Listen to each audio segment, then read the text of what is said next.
first time finally making it to Ole Miss. It shouldn't have taken this long. So thanks for having us. We're fired up to hang out for a little while. All right, a man who knows this area in the SEC much better than I do. He's from Baton Rouge. He's a guy with us at the Ringer and Spotify, but a guy I love having on all the time. So he flew out from LA. We came in late last night.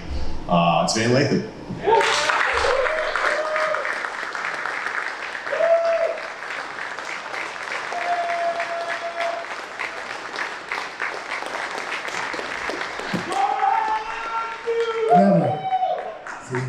It's already started. I came out here in friendship. You're trolling me from the front row, and you're black.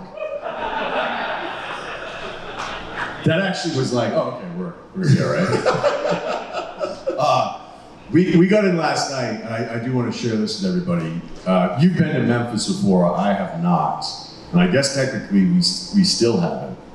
Well, we were there. We thought we were there. We were there, and then we leave the Memphis airport, and we're driving, shout out to Memphis, but, I got a lot of homies from Memphis, and I'm like looking, I'm expecting to see the Memphis that I know when I go to Memphis. And I'm not sure if y'all know the Memphis I know. You might know it. But I'm not seeing it. I'm like, man, things are really going well. Things have changed here in Memphis, and things are happening. So we Great leadership. Yeah, like I'm looking at me and Ryan, we're looking around, we're going, wow. I'm just going with it, because I still thought we were in Memphis. Right, and so we get to the hotel, and I asked the sister working up front in the front desk. I go, "Yo, man, what part of Memphis are we in right now?" She said, "You are not in Memphis. This is South Haven, Mississippi." And I was like, "Yeah, but it's close to Memphis, right?" She recoiled too. Like as soon as you said it, she looked at us like, "Oh, we have the two dumbest guys in the room." Yeah, she's like, "It's way different here." I'm like, "Whoa, sis, I'm sorry. I didn't mean to confuse you with Fallujah or whatever." But anyway, but we got a cultural lesson. Yeah, there we go. All right, so look, you've been here before, right? Yes, yes, I have. Where is this for you on the scale of if we were going to run through it? See, now I don't want to say it because he already started to bullshit, but it's number one. It's number one.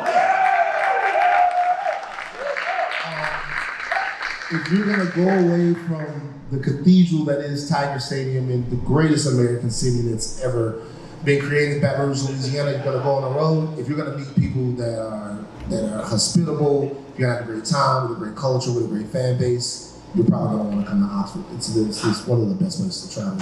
And got some nice white women. You know what I'm saying? They know. When we were doing game day, we'd be on location, right? We're on whatever, depends on where they would send us. Alabama got so used to us being there. I think we were in Birmingham one year. So they're like, whatever, you guys are here again this week. But we'd be watching on Saturday games, and basically we'd be trying to figure out where we're going to be booking later that night on where to go. And the number of times at Ole Miss, it was like, wait, they're up 7. Yeah. They're still in play.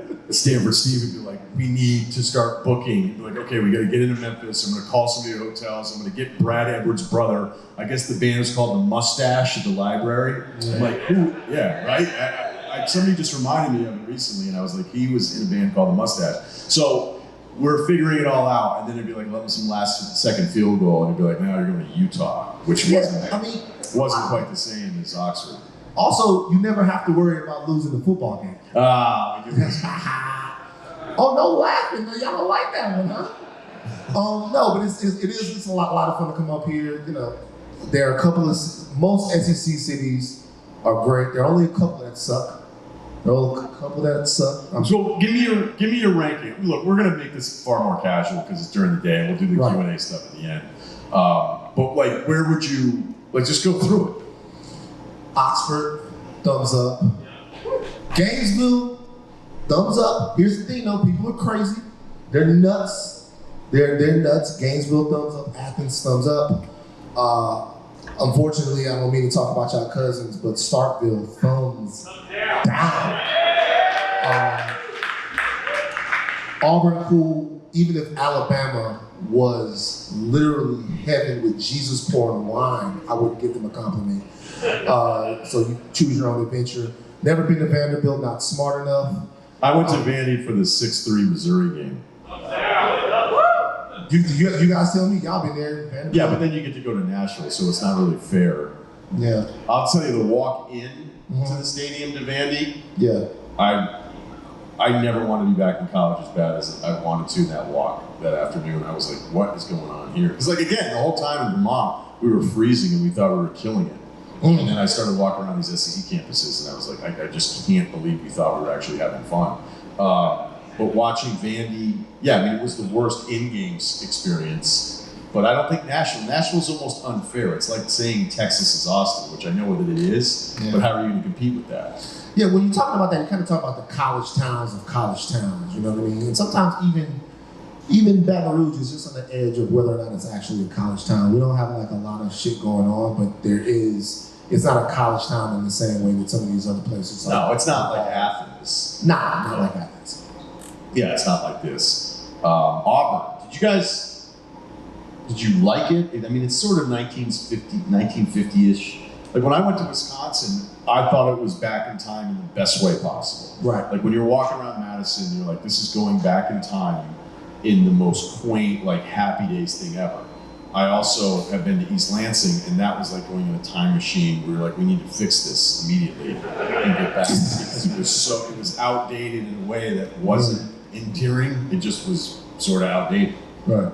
I mean, there are certain places that you go that it's more about the actual football game itself and not as much about soaking in the culture. Like anytime you go to Auburn, it's always nervous because those games, at least when I was in school and right out of school and still traveling a lot, they were such high leverage SEC games. So you're going in there, you know, your butthole's puckered up and you're like, what's gonna happen, what's gonna happen, what's gonna happen? So I probably have had less fun there. Never once had fun in Tuscaloosa because it's always... You've never had fun there? No. Wait, that's an incredible stat. You've never had fun in Tuscaloosa? No. Because you've lost every time? I hate them. I mean, I don't know what to tell y'all. Like, look, it's not about, first of all, I don't like that dig because you lose every time. No, we didn't lose every time. No, you guys beat them more often than other teams lose. We've won. I don't like them because I remember the old them. See, I wasn't around with the houndstooth hat and all of that stuff. When I was around, it was times of suck. It was times of getting your ass beat. We wasn't even thinking about y'all. Don Shula, little boy, was the coach and all of that stuff. And then all of a sudden, just call him a little boy. Yeah, like, and then all of a sudden, Nick flames out in Miami and reigning the Galactic Empire for the last 20 or some odd years, and they think it's never been the other way. I can't wait till they start to lose again. I can smell it. This is bringing everybody together. That's good. That one worked. Yeah, it's easy for me to forget it because, the story goes that Nick never really wanted to leave LSU. He decides to give the pros another chance. And then you're like, well, can't we just have him back then? And he ends up putting together the greatest run in the history of the sport. So that's nasty. Because I remember when I'd heard it like a couple years in after maybe 3 or 4 of the titles, they were like, who knows if any of this stuff is ever true. It's always like my favorite thing now on college football Saturday. It's like the aunt's actually the best athlete in the family. I'm like, all right.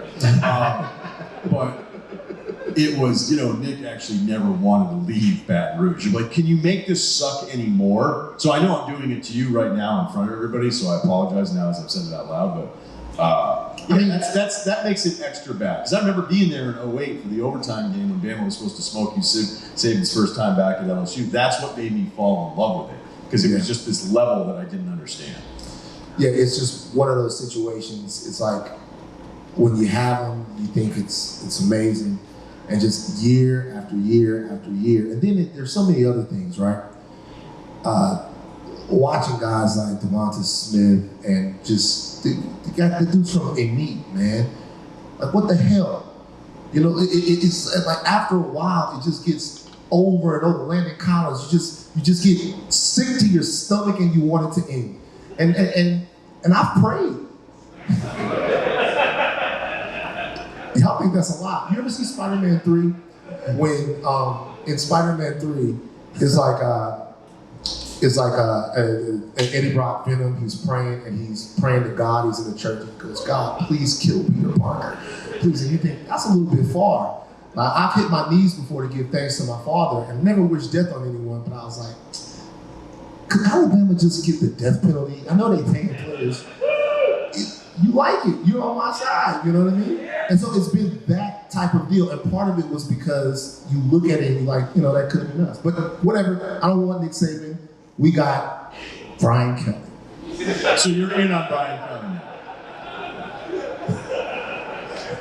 There's a look on your face that tells me you might be messing with us. No, I'm in. I gotta be. I'm in. I'm with it. It could work. He's a good coach. He's a good. What did you want it to be? Not Mel Tucker now. Well, there's an attention to detail with Coach Kelly. There's a relatability. He seems like an everyman, like somebody that you want at your own barbecue, somebody that you'd be really excited to hang out with. There's a lot of things that go on with him that make you think that's the guy to coach at maybe the most culturally diverse place in the entire country. Look, it's going to work. It's going to work. We just got to get there. We got to get there. But it feels like it's more about Saban being the way. Like, what do you think he'll do when he decides to leave Tuscaloosa? What's that day going to be like for you? Oh, when Saban leaves Tuscaloosa? Yeah. Oh, man. Do you allow yourself to think that light's coming at the end of the tunnel? No, I think when he leaves, I think the book of Revelations talks about this. He'll probably lead his marauding army over the face of the earth, and then we'll know that it's time for the rapture. No, I don't know what he'll do. He's an incredibly competitive guy. He's meant so much to the sport. All jokes aside, that's after you sort of hinted it. Do you pray if he dies? And you're like, he's done a lot though. He's done a lot for the game. You can't. I know you didn't really mean that. All the grapes can't be sour. I mean, Nick Saban is a fantastic football He's meant a lot for the game. He's done a lot for college football. He's done a lot for the sport. I can't wait till he leaves, but when he leaves, I just hope he fishes his ass on into golden, greener pastures and never is involved in the SEC football again. We've had enough. We get it. You made your fucking point. You understand it. Now it's just OD. Now you're just doing too much. Get your ass out of here. Do you think you'd be better off? Maybe that's what this weekend is about, converting you, taking this pressure off of you. Because maybe if you became an Ole Miss fan, you don't have the natural recruiting base where LSU can kind of put a fence around the thing. But these guys here, they agree with you, but it's not in their head. See, here's the thing. I like Ole Miss. I've always liked Ole Miss. Ole Miss has, they look like they have a lot of fun. They have some cool traditions. Some traditions that sometimes used to bother me a little bit, but we've moved. There's some, it's not all. As an aside. It's not all roses. But I like Ole Miss. Ole Miss, you know what? I'll be honest with you. I'm a huge fan. Carter knows this, of Coach Kiffin, just a gigantic fan of the way he does his thing. I wouldn't be mad if Ole Miss had tremendous success on the national stage, and they have. They've really been a very important institution in college football for a very long time. They do take people from Louisiana and make them forget that they're from Louisiana, like Eli Manning. But Ole Miss is a fan base you can root for. They're not toxic at all. They love their football. They love their community. It's not one of the places to where they think that they're better than anyone or they're hard to get along with. It's a good fan base. I'm not just saying that. It really is. I've had a lot of fun up here in Knoxville over the years. So far, my first 48 hours have been terrific, so I have nothing but rave reviews about the fan base so far. Although, on the ride down, I felt like you were getting in our head a little bit because we just haven't spent so much time in this state. Do you want to share that with everybody? I don't know if we should, but we pull out of the hotel. So we pull out of the hotel, and we're driving through Mississippi, and there's three white guys in the car, and one black guy. And I'm like, there's some things that have happened.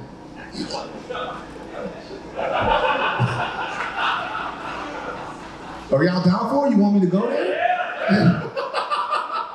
Nah, I don't want to.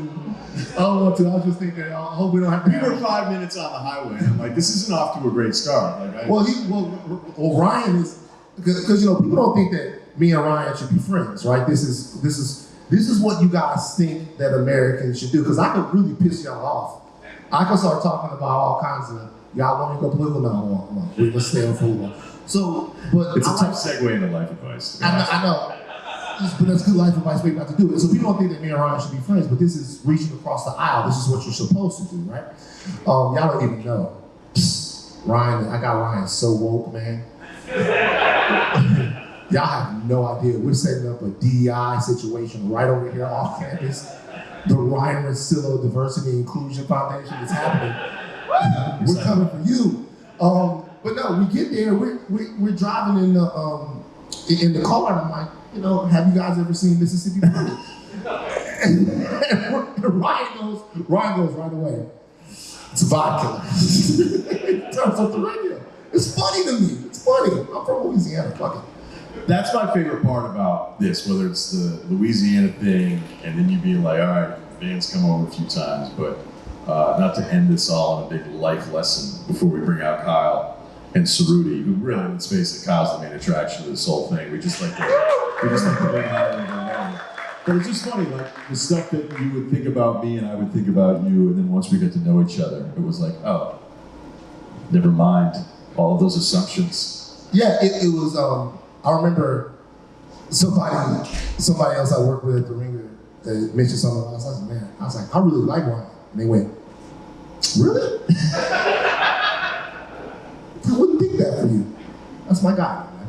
All right. Well, thanks for coming out. All right, let's get to it. Let's get Steve Ceruti and nephew Kyle, new husband, honestly.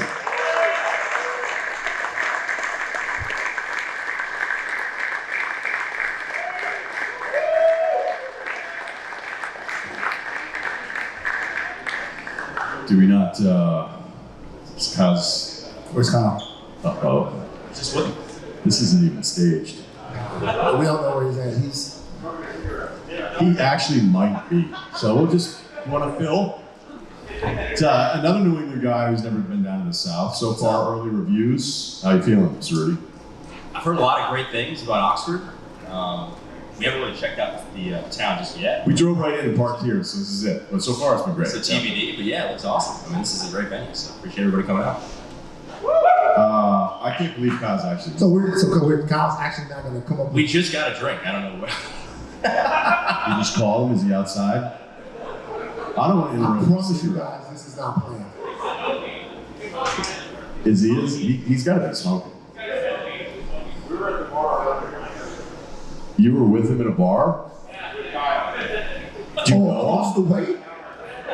Do you know him? You just met him? Did he bring his fucking pirate crew with him to the show? Those guys are like a security risk. I mean, look, there's a mild bit of concern now about where he could be. You know what I'm saying? I think it's a cigarette, and he's going to come huffing in here in a second, which I'm pretty sure is. You guys, when Kyle walks in, get the here we go. To the stage. Give it up as much as you can give him. Got the move. Bro, this is so deep. To be honest, we don't really give a timeline to anybody. So this one's early, but it's fine. This one's more on me. What the fuck happens? We gotta work. You guys ran out of material already? Sit your ass down. We need to. All right. So we've had a lot, if you listen to the podcast, the number of people that are on your case about the middle seat Ceruti, but now we've had a bunch of guys chiming in backing you up. I personally would not do it. I don't think it means you like your wife more, but I know you that you don't really care. I don't know. Did we touch on this with you? No, we did it with Kyle. Kyle wouldn't do it. Kyle wouldn't middle seat it for his wife. I just got put on a middle seat after all the shit we talked. Let's I go. just got put on a middle seat from Atlanta to here. Oh, but you had to do that, right? Because I wouldn't do it on purpose, not a million years. Listen, man, I'm not a big guy. I can fit in the middle. My wife doesn't like flying on planes. What do you want me to do? There's plenty of them. Yeah, but you're sitting next to a couple tanks. But I get people now on Twitter or X, whatever it's called, call me Sims because my wife wants to sit on the aisle of the van and I sit in the middle next to her. Yeah. What's wrong? Bitch. I mean, it's okay. She's exerting dominance. Ouch. I mean, Didn't love that. oh, fuck me. All right. Maybe we just get off that. We save it for more of the show stuff instead of just cycling through all of the middle seat thing, though, has people just enraged. But it was weird because Van and I traveled yesterday, and it got back to the whole standing up thing. And I realized, like, the people that are so anti-standing up think that you're never actually supposed to stand up and prep your exit. Yeah. They're communists. No offense to any in attendance, but I don't. Like, at some point, you have to kind of stand up before it's time to move. And I'm gonna argue that one to death. Well, my thing about standing up is sometimes the plane lands and it's coming in there.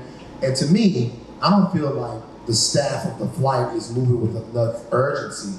Y'all do this all the time. I'm trying to get off the fucking plane. So stand up, open the door, say bye, and let's get on with life. Because I feel like standing up sends them into a mode where people are ready to get off the plane. Yeah, but row 40, right? I'm an aisle guy. There's ass in my face, and he's row 40. He's not going anywhere for 10 minutes. Kyle, I hate to say this, bro, but I haven't been row 40 in a very long time. Sorry, Spotify looks my face. It's been a while, bro. Let us know how that flight goes on the way back.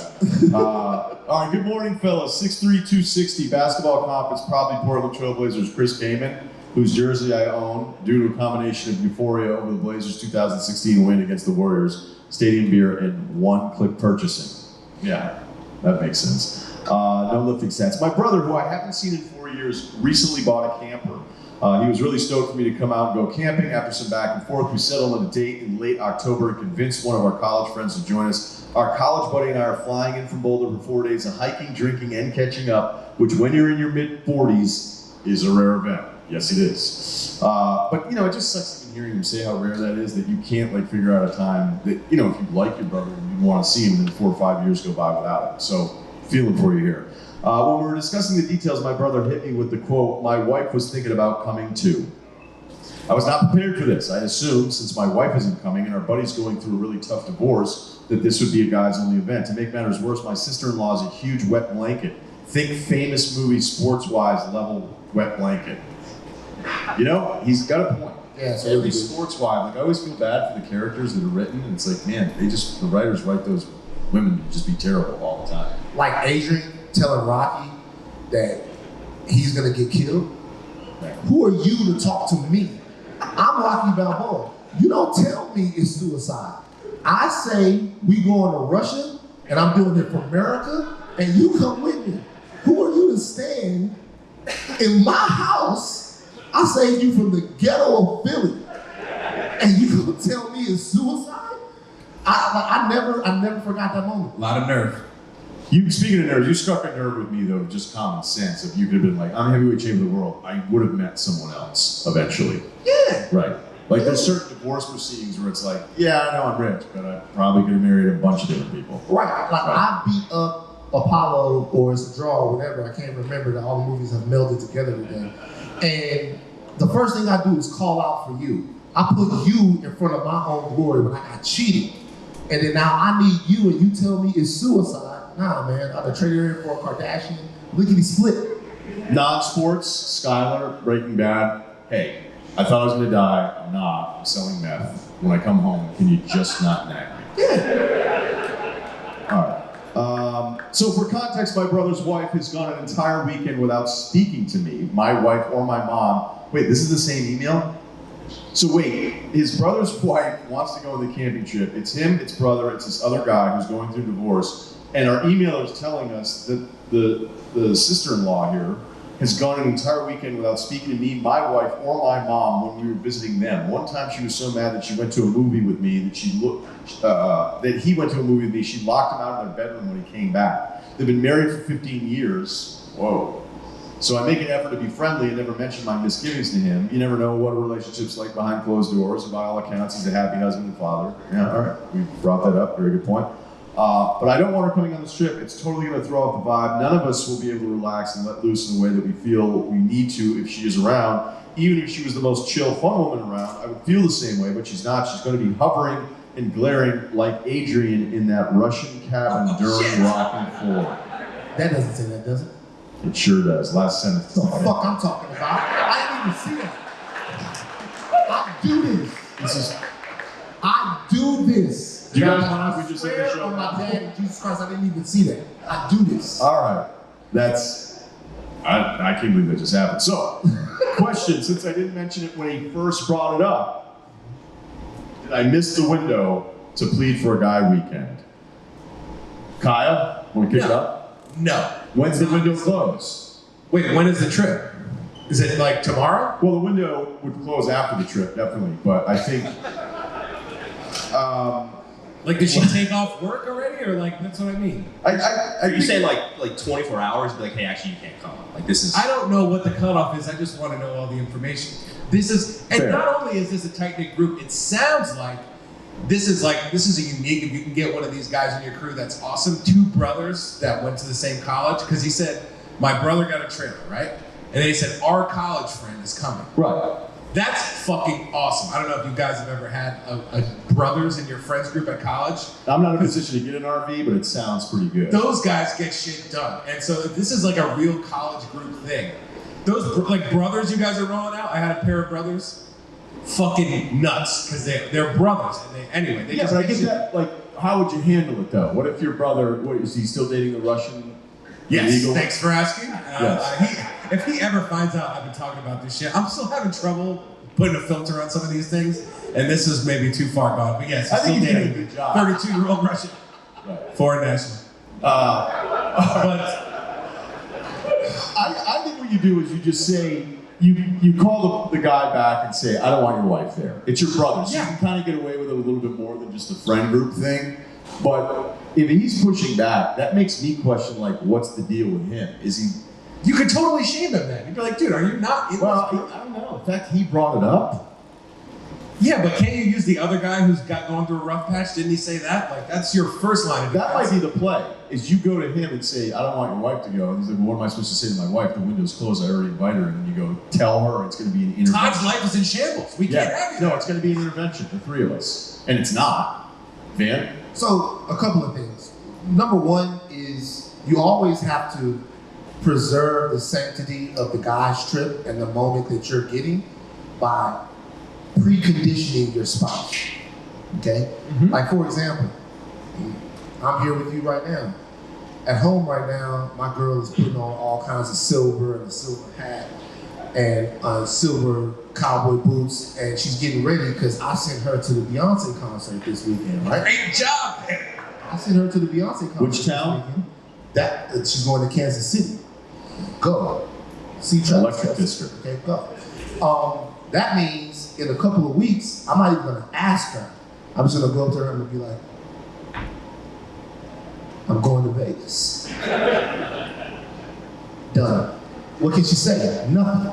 These guys haven't built up that type of equity. They still gotta ask. They gotta ask. They gotta ask. They gotta say. They gotta negotiate with her. Oh, I want to come. This is all amazing, but remember, the fact here is that the brother wants to bring the wife. That's because he doesn't know how to do this. He only thinks he wants to bring her because she's conditioned him to think that she should be able to go on trips.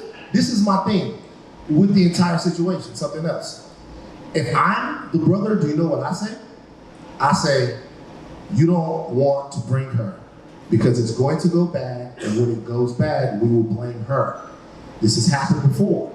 Homie has brought his girl to LA, and we told him, you janky, you messed up the whole trip. You know what I mean? And then now we have years and years of animus saying, we don't want your girl to come. Please, please, please, we'll plan another trip where we can all go, but not on this one. Sometimes I feel like these life advice niggas make this shit harder than it's actually. You guys can laugh.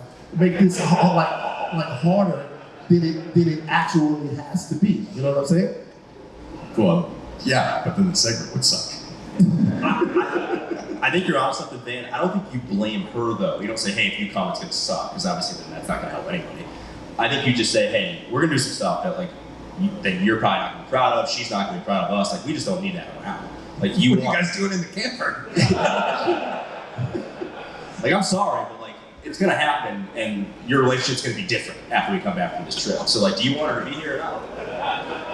and then make him like be like, oh my god, like I can't. You have to convince him to not want her to go. You have to give him examples of why she should not be able to go. You have to nag him into getting it done. It has to be. He's like, they're supposed to be different. It's got to be inception. Yeah. It's got to be his decision to do it. So the question is, how do you make that happen? You Start talking about all the crazy shit that's going to happen. He's going to be, wait, I can't see this. I don't know if that's gonna work though, right? Because he's in too deep. You have to make it seem as if something bad's gonna happen with her. Blame the woman. Because that never goes If America has taught us anything, I'm just joking. It's gonna go so bad. But think about how crazy she is that she didn't talk to them when they came to visit. Not him, not his wife, not his mom. Just ignored her. So whatever kind of crazy tax the brother has paid for these 15 years, like they don't even know what that number is. They're like, I know the trip's gonna be worse. You don't think I haven't figured that out yet? My wife doesn't talk to you for 72 hours when you come to visit. She locked me out of the bedroom because I went to a movie with you and then came home. So whatever crazy tax I'm gonna have to pay by not bringing her, like it's not worth having her ruin the trip. Yeah. That sucks. That's a real tough one.